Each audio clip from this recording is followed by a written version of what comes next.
After the publication of my first book, The 48 Laws of Power, I began to receive requests for advice from people in every conceivable profession and at every level of experience. Over the years, I have now personally consulted with over 100 different people. And in so many of the cases, the following scenario would play itself out. They would come to me with a specific problem: a boss from hell, a business relationship that had turned ugly, a promotion that never came. I would slowly direct their attention away from the boss and the job, and instead get them to search inside themselves and try to find the emotional root of their discontent. Often, as we talked it out, they would realize that at their core, they felt deeply frustrated. Their creativity was not being realized. Their careers had somehow taken a wrong turn. What they actually wanted was something larger, a real and substantial change in their careers and in their lives. It would be at this point that I would tell them a story about myself, about my own peculiar path to change and transformation, from a highly unsuccessful writer eking out an existence in a small one-bedroom apartment in Santa Monica to best-selling author seemingly overnight. I have never publicly related this story before, but for this very special occasion, my first TED Talk, I thought I would share it with you because it's actually very relevant to this subject of change. The story goes like this. I had known since age that I wanted to become a writer. I just couldn't figure out what I wanted to write. Perhaps it was novels or essays or plays. After university, I drifted into journalism as a way to at least make a living while writing. Then one day, after several years of working as a writer and editor, I was having lunch with a man who had just edited an article I had written for a magazine. After downing his third martini, this editor, an older man, finally admitted to me why he had asked me to lunch. "You should seriously consider a different career," he told me. "You are not writer material. Your work is too undisciplined. Your style is too bizarre. Your ideas, they're just not relatable to the average reader. Go to law school, Robert. Go to business school. Spare yourself the pain." At first, these words were like a punch in the stomach. But in the months to come, I realized something about myself. I had entered a career that just didn't really suit me, mostly as a way to make a living. And my work reflected this incompatibility. I had to get out of journalism.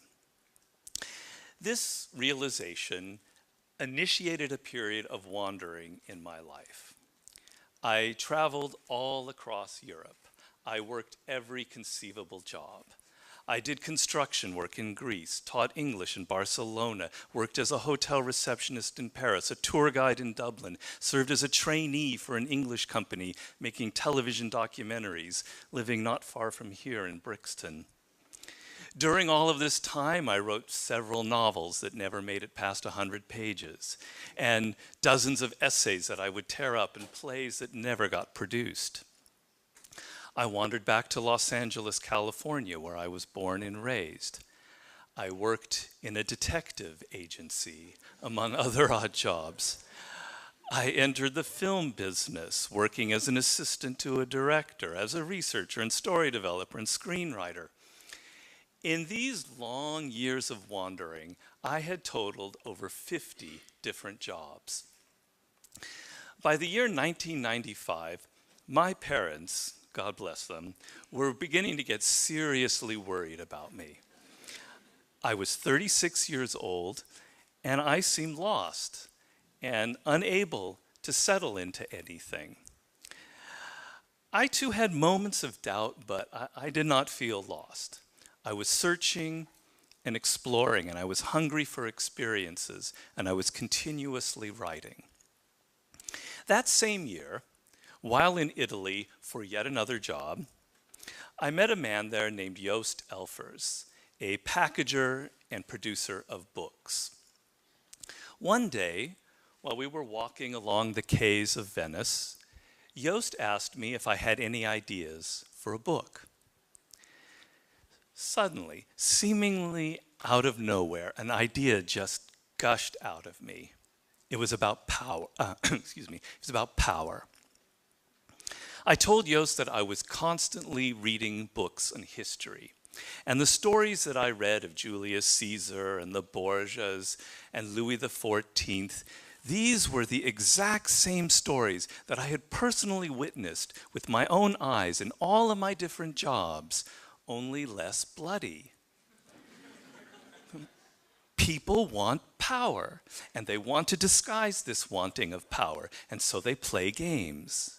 They covertly manipulate and intrigue, all the while presenting a nice, even saintly front.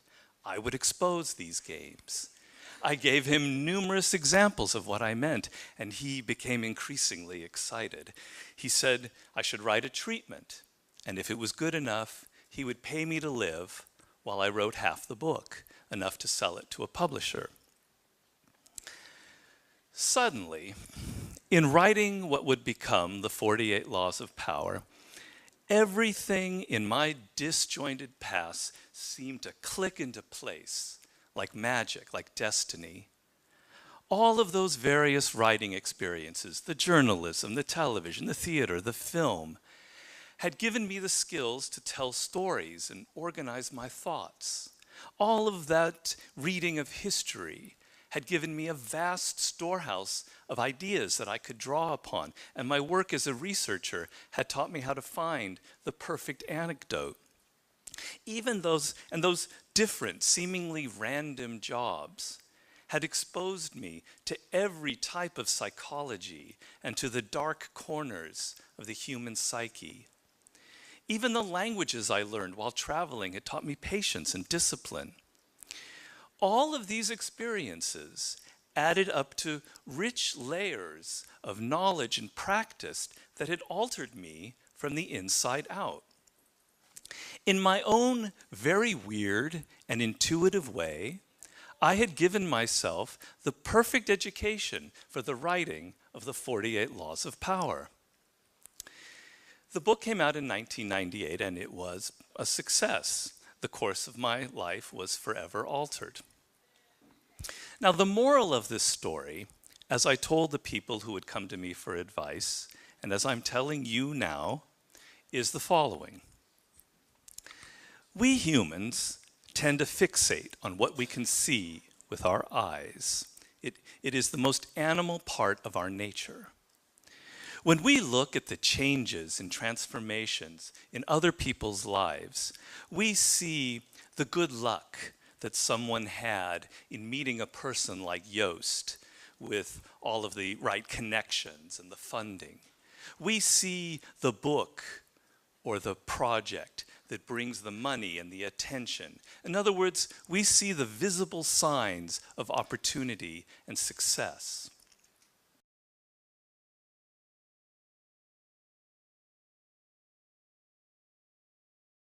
Change in our own lives, but we are grasping at an illusion. What really allows for such dramatic changes are the things that occur on the inside of a person and are completely invisible. The slow accumulation of knowledge and skills, the incremental improvements in work habits and the ability to withstand criticism. Any change in people's fortune is merely the visible manifestation of all of that deep preparation over time.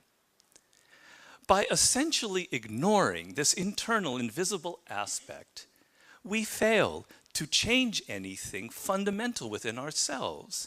And so in a few years' time, we reach our limits yet again. We grow frustrated, we crave change, we grab at something quick and superficial, and we remain prisoners forever of these recurring patterns in our lives. The answer, the key to the ability to transform ourselves is actually insanely simple: to reverse this perspective. Stop fixating on what other people are saying and doing, on the money, the connections, the outward appearance of things. Instead, look inward.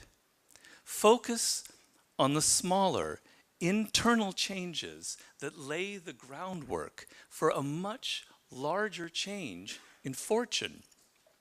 It is the difference between grasping at an illusion and immersing yourself in reality.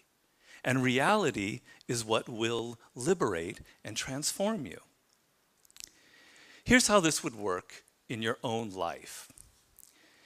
Consider the fact that each and every one of you is fundamentally unique, one of a kind. Your DNA, the particular configuration of your brain, your life experiences. In early childhood, this uniqueness manifested itself by the fact that you felt particularly drawn to certain subjects and activities, what I call in my book Mastery, primal inclinations. You cannot rationally explain why you felt so drawn to words or to music or to particular questions about the world around you or to social dynamics. As you get older, you often lose contact with these inclinations. You listen to parents who urge you to follow a particular career path. You listen to teachers and alcoholic magazine editors who tell you what you're good and bad at. You listen to friends who tell you what's cool and not cool. At a certain point, you can almost become a stranger to yourself, and so you enter career paths that are not suited to you emotionally and intellectually. Your life's task, as I call it, is to return to those inclinations and to that uniqueness that marked each and every one of you at birth. At whatever age you find yourself, you must reflect back upon those earliest inclinations. You must look at those subjects in the present that continue to spark that childlike, intense curiosity in you. And you must look at those subjects and activities that you've been forced to do over the past few years that repel you, that have no emotional resonance. Based on these reflections, you determine a direction you must take: writing, or music, or a particular branch of science, or a form of business or public service. You now have a loose overall framework within which you can explore and find those angles and positions that suit you best. You listen closely to yourself, to your internal radar. Some parts of that framework, for me, journalism and Hollywood, do not feel right, and so you move on, slowly narrowing your path, all the while accumulating skills.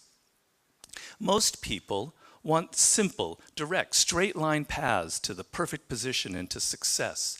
But instead, you must welcome wrong turns and mistakes.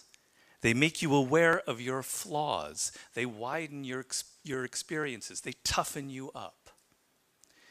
If you come to this process at a later age, you must cultivate a new set of skills that suit this change in direction you'll be taking, and find a way to blend them with your previous skills. Nothing in this process is ever wasted.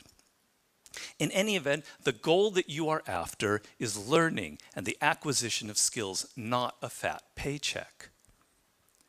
Now, look at what happens to you as you adopt this very different, internally driven mindset. Because you are headed in a direction that resonates with you personally and emotionally, the hours of practice and study do not seem so burdensome. You can sustain your attention and your interest for much longer periods excuse me, for much longer periods of time. What excites you is the learning process itself, overcoming obstacles, increasing your skill level. You are immersed in the present instead of constantly obsessing over the future, and so you pay greater attention to the work itself and to the people around you, developing patience and social intelligence. Without forcing the issue, a point is reached in which you are thoroughly prepared from within. The slightest opportunity that comes your way, you will now exploit. In fact, you will draw opportunities to you because people will sense how prepared you are, which is, I believe, what happened to me with Yoast. Now, some of this might sound a bit mystical, but the results of this process that I'm talking about have been corroborated by recent scientific research, most notably the 1995 study by Anders Ericsson that yielded the very famous 10,000-hour rule. In tracking people who had devoted years of their lives to learning chess or music, Ericsson discovered that somewhere near that magical mark of 10,000 hours of practice, the minds of these people suddenly became much more creative and fluid. The structures of their brains had been altered by all of those hours of practice. And at that 10,000 hour mark, we could see a visible transformation in their performance and their creativity. That is a level you will reach naturally and organically if you follow this process far enough. Finally, what I'm proposing to you right now is actually, I think, rather radical. Namely, the way to transform yourself is through your work. Now, I know this runs counter to our prevailing cultural prejudices. Work is too ugly, too boring, too banal. Self-transformation, we think, comes through a spiritual journey, therapy, a guru who tells us what to do, intense group experiences and social experiences, and drugs. But most of these are ways of running away from ourselves and relieving our chronic boredom. They are not connected to process, and so any changes that occur don't last. Instead, through our work, we can actually connect to who we are instead of running away. And by entering that slow, organic process, we can actually change ourselves from the inside out in a way that's very real and very lasting. This process involves a journey of self-discovery that can be seen as quite spiritual, if you like. And in the end of this process, we contribute something unique and meaningful to our culture through our work, which is hardly ugly, boring, or banal. Thank you very much.